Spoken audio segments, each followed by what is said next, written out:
Jai Hind everyone, welcome you all to Force Defense Academy. Today I'll be discussing about moonlighting. देखिए at the time of 2022 जब विप्रो नाम की company अपने 300 persons को lay off करती है अपनी कंपनी से जस्ट बिकॉज के देवर प्रैक्टिसिंग मूनलाइटिंग, उसके बाद ये टर्म काफ़ी ज़्यादा मार्केट में आती है, सबको पता चलता है मूनलाइटिंग होता क्या है। तो इस वीडियो में हम देखेंगे मूनलाइटिंग होता क्यों है और क्या नाम है इसका, मतलब इसका नाम आया कैसे एक्चुअली, मतलब मूनलाइटिंग है इसका नाम क्यों हुआ, क्या एथिकल है नहीं है, इसके क्या कंसर्न है रिलेटेड टू, कौन कौन सी कंपनी मूनलाइटिंग को एथिकल समझती है, कौन कौन सी अनएथिकल समझती है, इसके अलावा ये लीगल है इलीगल है, इन सारी चीज़ों के बारे में हम बात करेंगे इस वीडियो में। देखिए मूनलाइटिंग क्या होता है। जनरली ऐसा हम चांदनी रात की बात नहीं कर रहे हैं यहाँ पे कि चांदनी रात मूनलाइटिंग, ऐसा कुछ नहीं है। मूनलाइटिंग का मतलब है कि if a person is doing a second job apart from there primary job, मतलब प्राइमरी जॉब है जो उसके फुल टाइम वर्क कर रहा है, उसके अलावा अगर वो पार्ट टाइम या फिर किसी भी टाइम पे अगर दूसरी जॉब करता है तो उसको हम कहते हैं मूनलाइटिंग। मतलब इसका मतलब क्या है कि moonlighting refers to the practice of working on a second job outside of regular working hours for extra income, तो उसको क्या कहेंगे हम, मूनलाइटिंग कहेंगे। इसका मूनलाइटिंग तो देखिए हमारे यहाँ अगर हम लॉज देखें रिलेटेड टू एम्प्लॉयमेंट जितने भी, उसमें कहीं पे भी ये मेंशन नहीं है मूनलाइटिंग के बारे में कि क्या होता है क्यों होता है, कहीं पे मेंशन नहीं है। तो इस कॉन्सेप्ट आया कैसे, मूनलाइटिंग नाम क्यों हुआ इसका, तो इसके पीछे कारण ऐसा है कि जनरली क्या होता है कि कोई भी जॉब जो होती है डे आवर्स में रहती है, 9 to 5 रहेगी, 8 to 4 रहेगी, मतलब जो भी दिन टाइम में रहता है। बट उसके अलावा लोग छुप के मतलब वो कंपनी में तो काम कर लिया लेकिन एक्स्ट्रा इनकम के लिए, उनके फायदे के लिए, इंटरेस्ट के लिए, किसी भी कारणवश अगर वो मतलब जनरली क्या होता है रात को काम करते थे, मून की लाइट में they were working, that's why it has been named as moonlighting. मतलब उसका मतलब क्या है कि रात को, ऐसा नहीं है कि रात को ही करते, बट वो नाम इस वजह से आ गया कि जनरली दिन के काम के बाद एक्स्ट्रा इनकम के लिए रात को भी काम करते हैं, मून की लाइट में काम करे, that's why it has been named moonlighting. ना अगर हम बात करें कि किस कारण से, मतलब कौन कौन सी चीजें हैं जो इनेबल करती है लोगों को मूनलाइटिंग के लिए, मतलब क्या कारण है, तो पहला क्या है, फ्लेक्सिबल वर्किंग आवर्स। देखिए जब कोविड आया था उस टाइम पे most of the company had started working from home, मतलब उन्होंने क्या करवा दिया था, वर्किंग फ्रॉम होम स्टार्ट करवा दिया था। उसके बाद मतलब पोस्ट कोविड भी फिर वो चलती ही आ रही थी चीज़ें कि मतलब हाँ अभी वर्क फ्रॉम होम बहुत ज़्यादा बढ़ गया है। तो वर्क फ्रॉम होम अगर कोई काम कर रहा है तो उनके पास एक्स्ट्रा टाइम मिल जाता है, मतलब रात के टाइम पे, दिन के टाइम, मतलब जो भी एक्स्ट्रा टाइम मिल जाता है, तो उस टाइम में वो लोग क्या कर लेते हैं, दूसरा काम ढूंढ लेते हैं, दूसरा काम कर लेते हैं।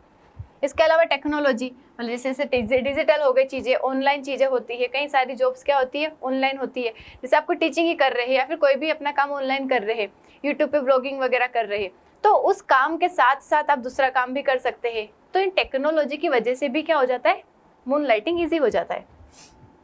गिग इकोनॉमी क्या होता है कि जहाँ पे मतलब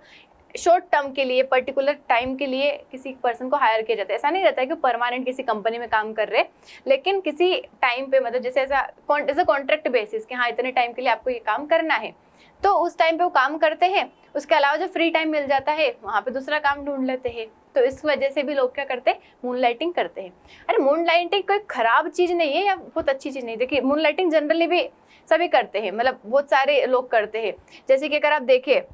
कि कोई टीचर है, वो स्कूल में पढ़ाते, फिर एक्स्ट्रा ट्यूशन भी पढ़ाते, मतलब वहाँ भी काम कर रहे, फिर अलग से भी काम कर रहे, तो वो भी एक तरीके का मूनलाइटिंग ही है। इसके अलावा बहुत सारे हाउस कीपर्स जो रहते हैं, मतलब हाउस कीपिंग का काम करते हैं, अलग अलग जगह पे काम करते हैं, वो भी एक तरीके से मूनलाइटिंग ही है। ऐसे कई सारी चीज़ें होती है जहाँ पे लोग एक काम करने के बाद दूसरे काम भी करते हैं।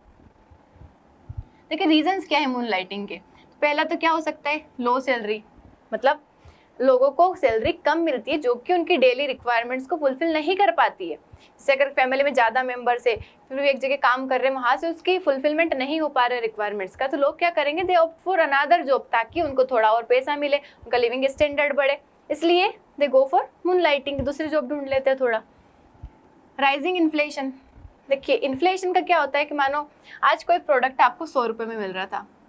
ठीक है, आपके सैलरी मान लो जो भी है, मान लो सैलरी 100 रुपये में, वही चीज़ आप 100 रुपये में खरीद रहे थे। अब थोड़े 5-6 साल बाद क्या होगा कि आपकी जो सैलरी है वो हो गई 135 रुपीज़, ठीक है, और जो प्रोडक्ट आप इस टाइम पे 100 रुपये में खरीद रहे थे, इन्फ्लेशन इतना बढ़ गया कि उस प्रोडक्ट की प्राइस हो गई 160 रुपीज़। मतलब आपको तो लग रहा है सैलरी मेरी इंक्रीज हो रही है, लेकिन इन्फ्लेशन उससे ज़्यादा तेज़ी से बढ़ रहा है जितनी तेज़ी से आपकी सैलरी बढ़ रही है। मतलब वो प्रोडक्ट 160 रुपीज़ का हो गया, तो ये क्या हो जाता है, वहाँ पे लोग अपनी रिक्वायरमेंट्स को अपनी सैलरी से फुलफिल नहीं कर पाते हैं, इन्फ्लेशन बढ़ रहा होता है, तो दे थिंक कि हमें कुछ ना कुछ और काम करना चाहिए ताकि हमारे रिक्वायरमेंट्स को हम फुलफिल कर पाए। तो राइजिंग इन्फ्लेशन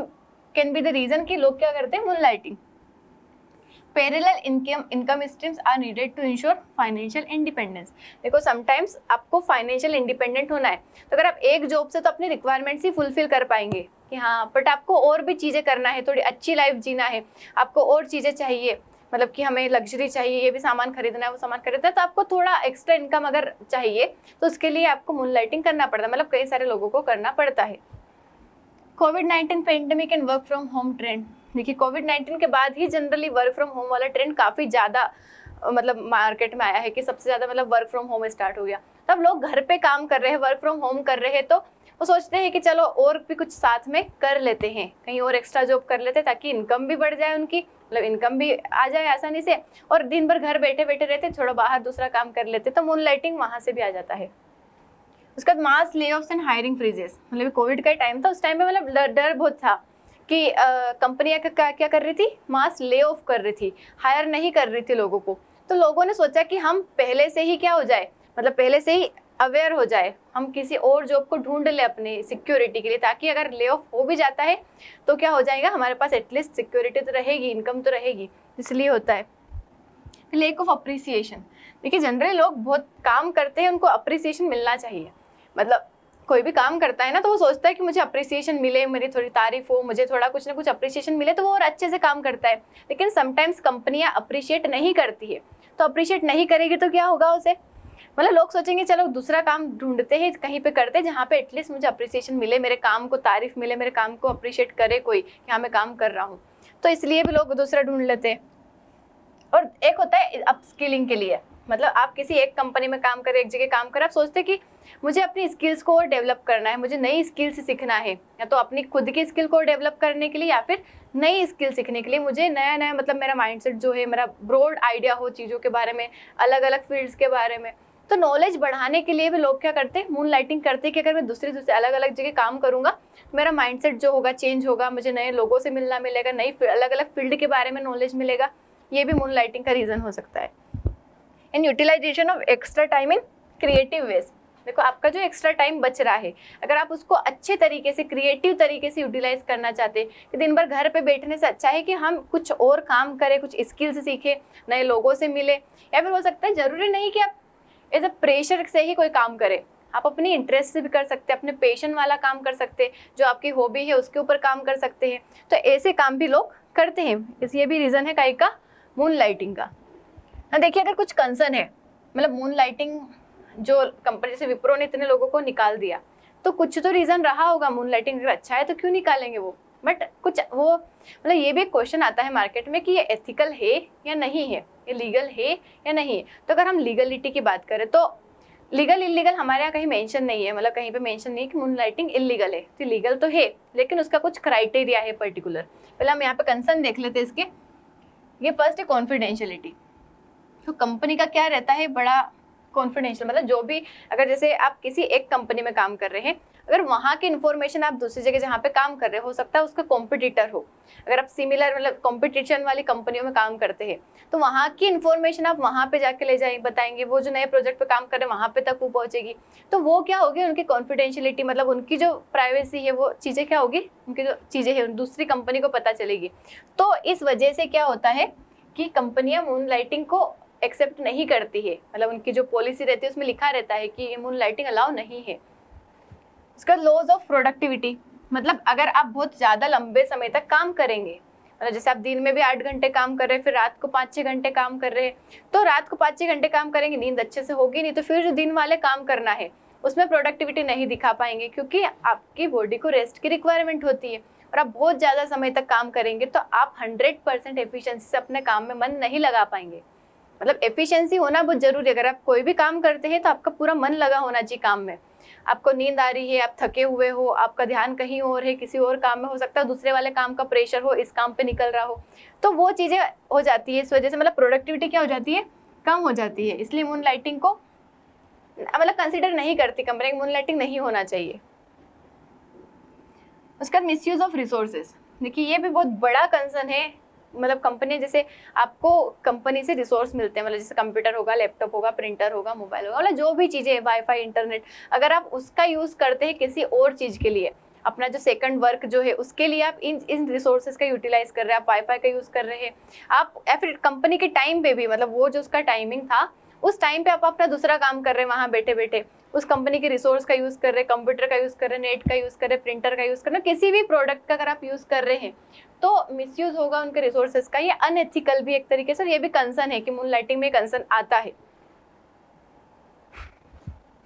उसका कॉन्फ्लिक्ट ऑफ इंटरेस्ट, ये भी बहुत बिग इशू है कई सारे सॉफ्टवेयर और आईटी इंडस्ट्रीज का, जहाँ पे मतलब एक बार जैसे आपने एक जगह से स्किल से सीखी है, कंपनी में काम करके आप स्किल से यहाँ पे सीख रहे हैं, और सेम उसकी कंपनी, मतलब दूसरी कंपनी, दूसरी आईटी कंपनी होगी, वहाँ पे यहाँ से जो चीज़ें सीख रहे हैं वहाँ पे इम्प्लीमेंट कर रहे हैं आप, तो ये भी क्या है, गलत है एक तरीके से यहाँ। इसलिए मून लाइटिंग को क्या करते हैं, कंसिडर नहीं करते कि आप यहाँ से स्किल सीख रहे हैं वहाँ पे इम्प्लीमेंट कर रहे हैं, मतलब ये एक तरीके से क्या हो जाएगा, गलत हो जाएगा ना, कि they have learn from there primary employer for the benefit of rivals, मतलब बुध राइवल्स के बेनिफिट के लिए एक जगह काम करके दूसरी जगह पे काम कर रहे हैं, मतलब इधर की चीजें उधर बता रहे हैं। उसके बाद एथिकल कंसर्न, मतलब बेस्ड एफर्ट होने के बाद, मतलब 100% अपना आप दो कंपनी में एक साथ काम नहीं कर पाएंगे, मतलब एक कंपनी में आप काम कर सकते हैं, उसके बाद अगर आप दूसरा भी काम लेते हैं तो 100% एफिशिएंसी नहीं होगी, तो ये कंसर्न आ जाते हैं काय में, मून लाइटिंग में। देखिए तो अब ये एथिकल है ये नहीं है, इसे डिपेंड करता है कि आप किस कंपनी में काम कर रहे हैं, मतलब ये क्वेश्चन हमेशा आता है कि ये मूनलाइटिंग सही है या गलत है, तो अलग अलग कंपनी ने अलग अलग है। जैसे विप्रो का मानना है कि अनएथिकल है, मतलब उसने अनहायर क्यों किया, लोगों को हटाया क्यों, क्योंकि वो गलत लग रहा था उसे। वहीं स्विगी जो है उसने अप्रिशिएट किया कि मतलब मेरे यहाँ जो भी काम कर रहे हैं वो दूसरी कंपनी में काम कर सकते हैं, मतलब स्विगी ने क्या किया, लोगों को अप्रिशिएट किया कि हाँ मूनलाइटिंग लीगल है, मेरे लिए मूनलाइटिंग सही है, आप कर सकते हो। लेकिन ऐसा नहीं कि सभी जगह, मतलब उसके लिए आपको अपनी कंपनी के जो भी ओनर रहेंगे, जो भी हेड रहेंगे, उनको क्या करना पड़ेगा, इन्फॉर्म करना पड़ेगा कि आप किस जगह काम कर रहे हैं। ऐसा नहीं कि आप स्विगी के कॉम्पिटिटर जोमेटो में जाके काम कर ले, ऐसा नहीं। आप कहाँ पे काम कर सकते हैं, मतलब उसका क्राइटेरिया सेट करेगी कंपनी कि हाँ यहाँ इस एरिया में इन कंपनीज में आप काम कर सकते हैं। जैसे अगर एक है आप आईटी कंपनी में काम कर रहे हैं और दूसरा आप किसी कुकिंग इंडस्ट्री में काम करें, कहीं कुकिंग वाली जगह पे काम करें, तो उनका दोनों का कोई कनेक्शन ही नहीं है, आईटी से कुकिंग का कोई कनेक्शन नहीं है। आप काम कीजिए, आसानी से कीजिए। आपको पेंटिंग आर्ट्स वगैरह में, मतलब आर्ट्स वगैरह कोई सी कंपनी में काम कर रहे हैं, आप कीजिए, उनका दोनों का कोई कनेक्शन ही नहीं है। बट ऐसी कंपनी जो ऑलरेडी दोनों के कॉम्पिटिटर, मतलब स्विगी में भी काम कर रहे हैं, जोमेटो में भी कर रहे हैं, तो वो तो वहाँ पे क्या हो जाएगा, कॉन्फिडेंशियलिटी उनकी ब्रीच होती है, तो वो चीज़ गलत है। तो ये अनएथिकल है। लेकिन यूँ एथिकल है अगर आप दोनों में का, मतलब इधर के रिसोर्सेज आप यूज़ नहीं कर रहे हैं, यहाँ पे कोई कॉन्फ्लिक्ट ऑफ इंटरेस्ट नहीं हो रहा है, आप इधर की चीज़ें उधर नहीं बता रहे हैं, और इसकी एफिशिएंसी की वजह से उधर, मतलब दोनों जगह आप पूरी एफिशिएंसी के साथ काम कर रहे हैं, अगर इम्पैक्ट नहीं होता है then there is no any problem in moonlighting. लेकिन प्रॉब्लम कब होगी, जब वो सारे कंसर्न्स जो है वो आप क्रिएट करते हैं। तो विप्रो ने क्या किया, 300 एम्प्लॉयज को क्या कर दिया, टर्मिनेट कर दिया, just because they were practicing moonlighting. वहीं अगर हम स्विगी की बात करें तो पहली कंपनी वाले इसने मून लाइटिंग पॉलिसी को अलाउ किया था कि वो दूसरा काम भी कर सकते हैं apart from their work, but approval लेना जरूरी है। कोई भी कंपनी अपनी पॉलिसी में लिखती है कि आप किस किस एरिया में कर सकते हो, कहाँ मून लाइटिंग नहीं कर सकते हो। मतलब आप एक ही कंपनी की कॉम्पिटिटर कंपनी में अगर काम करेंगे तो definitely it would be wrong for that company,